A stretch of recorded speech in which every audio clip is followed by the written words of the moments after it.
Hello and welcome to the tutorial How to Visualize under UOS. The previous how-to tutorials have already explained how to commission a uControl M4000 with UOS, how to install the CODESYS runtime there, and how to install the device package for Weidmüller devices in the CODESYS development environment, for example to configure digital and analog Uremote I/O modules. In addition, we have already developed a small program in CODESYS in which measured values from the analog input modules are converted into real values.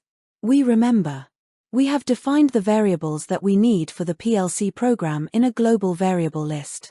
After all, we use these variables in the actual PLC program, for example for calculations and assignments.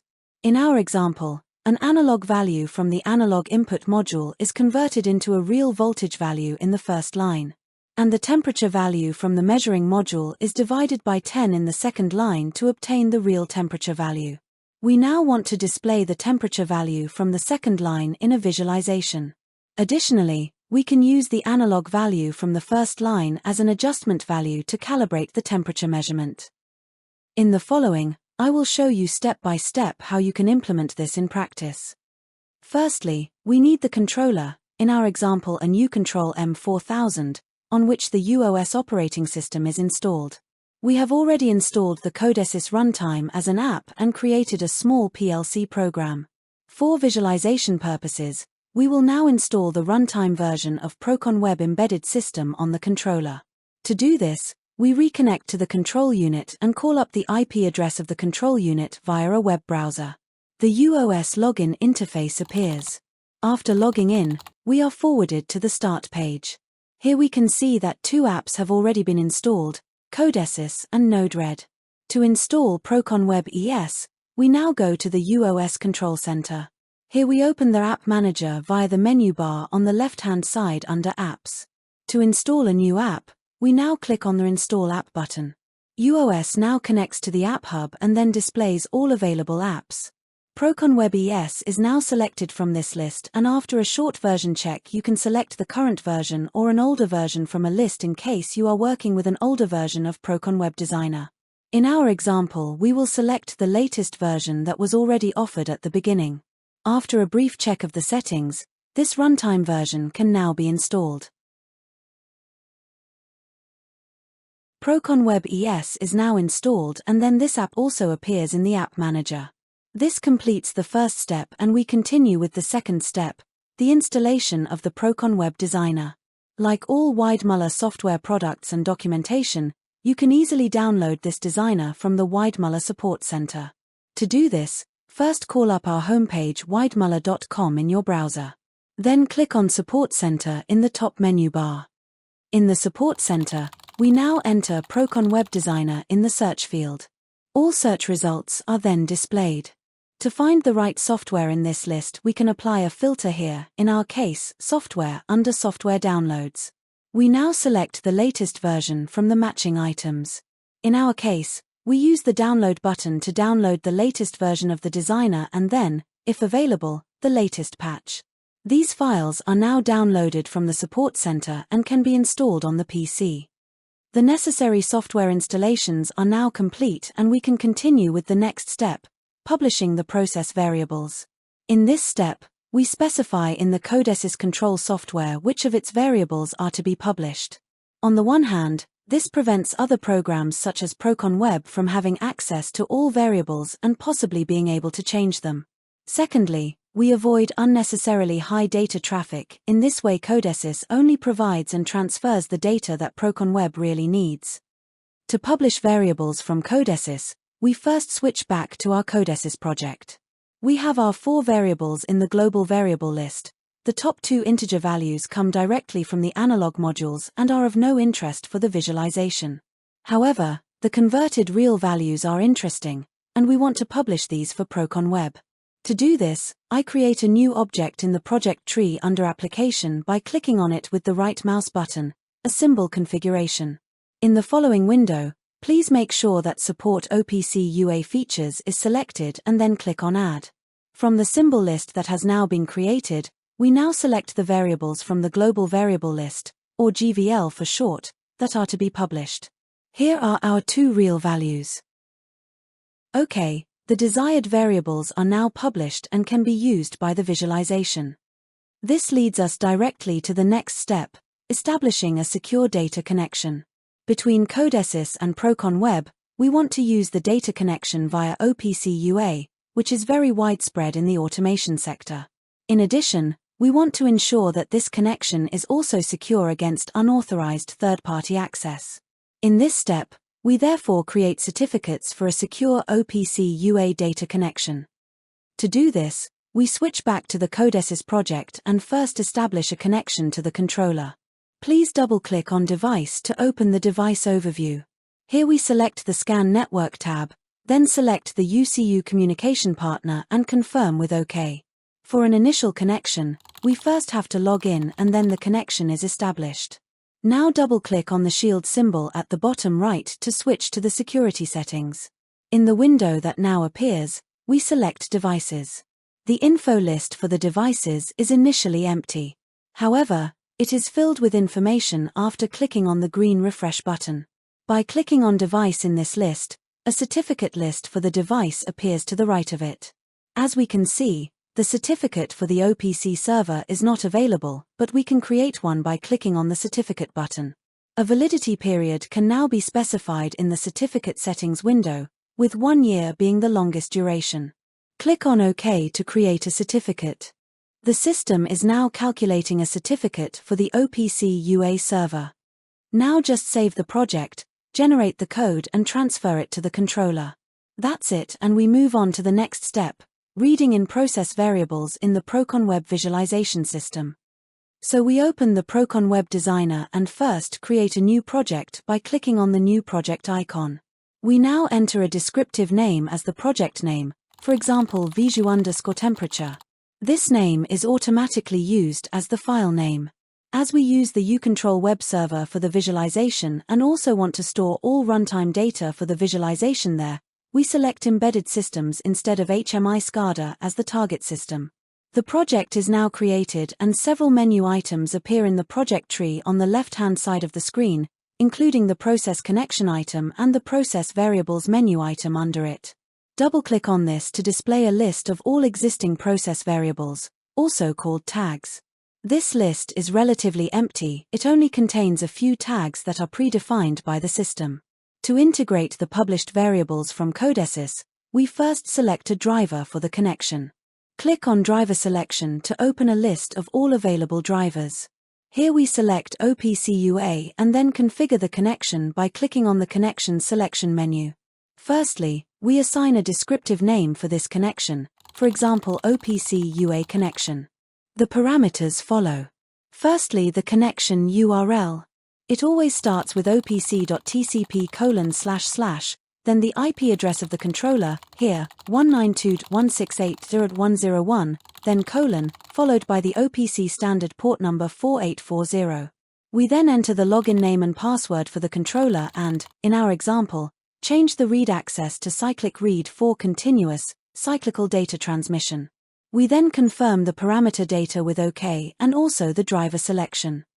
The data connection is now parameterized and we can now import the tags from the controller. Click on PLC Import to open a window for this purpose. In the right-hand part of this window, we first select the desired connection driver. As we only selected OPC UA in the driver selection, only this driver can be selected. Click Add to open the corresponding import window for OPC UA.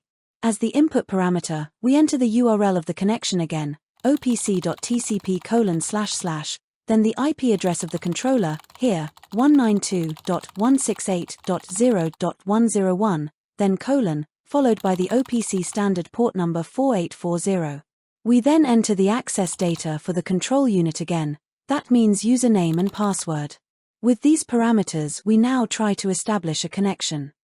If you are establishing a connection to CODESYS for the very first time, this will initially fail. What looks like an error here is actually a good sign. It shows that the secure OPC UA connection to CODESYS is working. PROCON-WEB requests data from CODESYS and provides a certificate that is not yet known to CODESYS. Accordingly, CODESYS does not hand over any data. Let's take a look at the security screen of CODESYS. In the Quarantine Certificates folder, we see the certificates that CODESYS does not yet trust and has therefore moved to this quarantine folder. Here we also find the certificate for the PROCON-WEB data import via OPC UA. We know that CODESYS can trust this certificate, so we now move it to the Trusted Certificates folder. From now on, CODESYS will allow data import from PROCON-WEB. We switch back to the PROCON-WEB designer and try to access the data from CODESYS again. This time the connection is successful because CODESYS allows this connection thanks to the existing trustworthy certificate. The selection window now displays a directory with all the data that the OPC UA server provides for this connection, divided into different categories. Under Device Set we find our uControl M4000 controller. There we find the global variables under Resources, Application, here in our GVL, that means the global variable list. Finally, the two variables published by CODESYS can be found under GVL. We now select these and click the Reply button to accept this selection.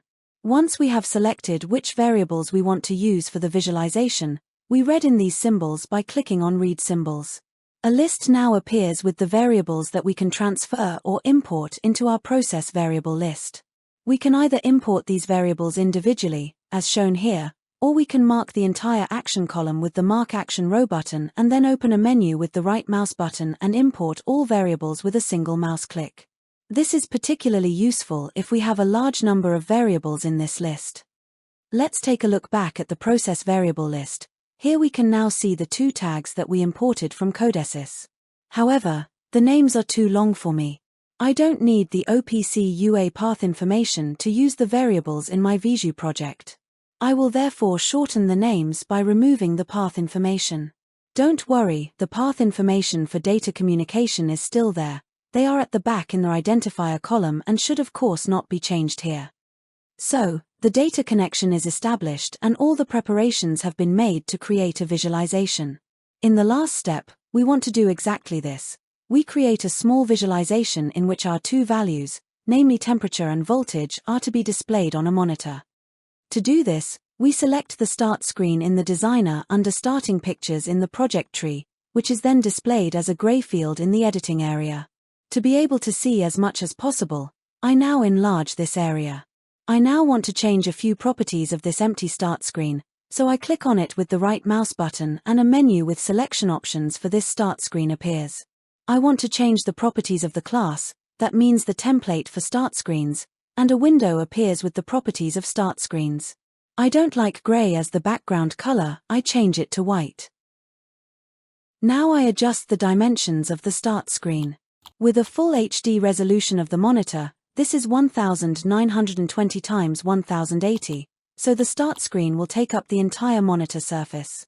After confirming with OK, the changed properties are applied and now I want to add life to the Start window. Firstly, I need a text to name the temperature value that I want to display. Under Simple Controls I find the icon for text fields. Here I select Constant Text and a Properties window for this text is displayed. I now enter the text to be displayed under Value and change the font to bold with font size 72 under Font, so really bold and big.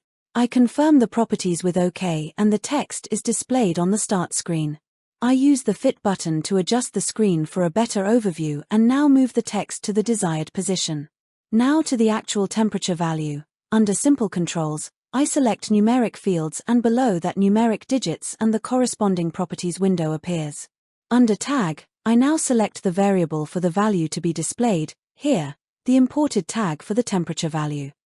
Now I change the font size to 48 under Fonts and the font style to bold.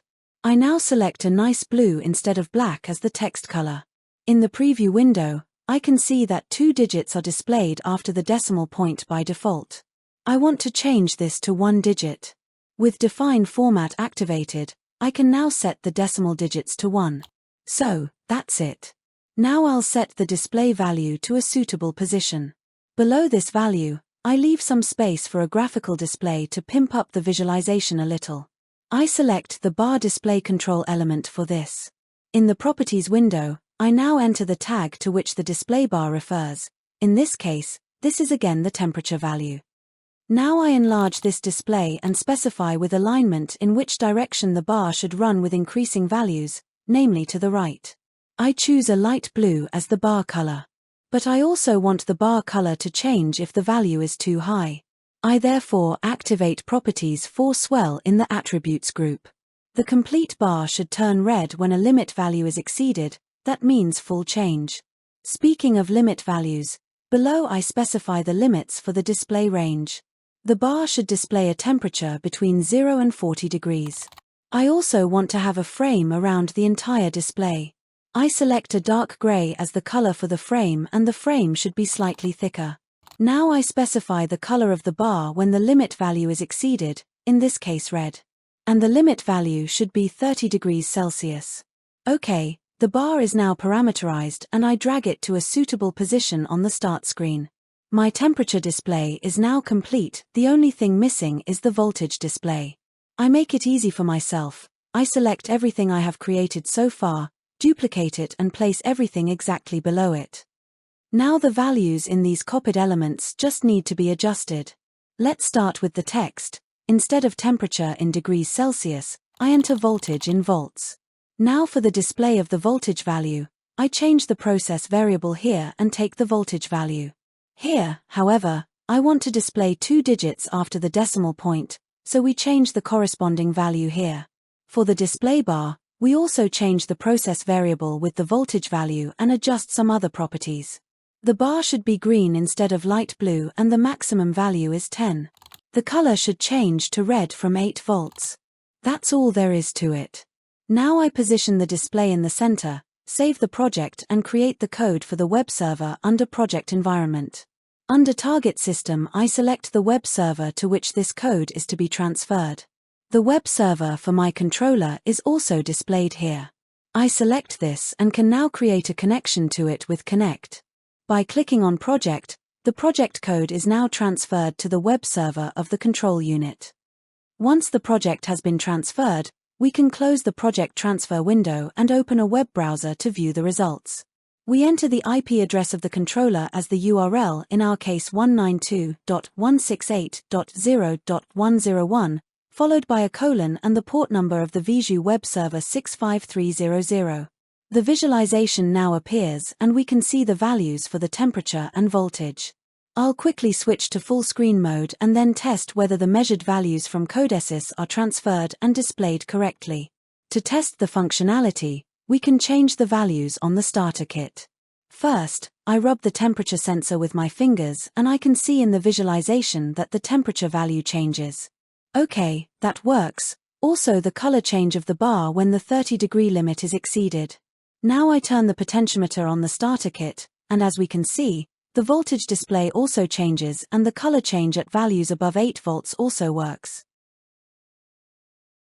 Okay, in this tutorial you could just experience how to visualize under UOS via PROCON-WEB Embedded System in 6 steps, briefly summarized here once again.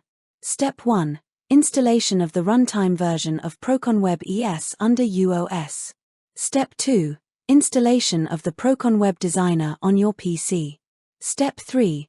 Publishing the process variables in CODESYS. Step 4. Establishing a secure data connection between CODESYS and PROCON-WEB via OPC UA. Step 5. Reading in process variables in PROCON-WEB. And finally Step 6. Creating a visualization with the PROCON-WEB Designer. Thank you for your interest. See you.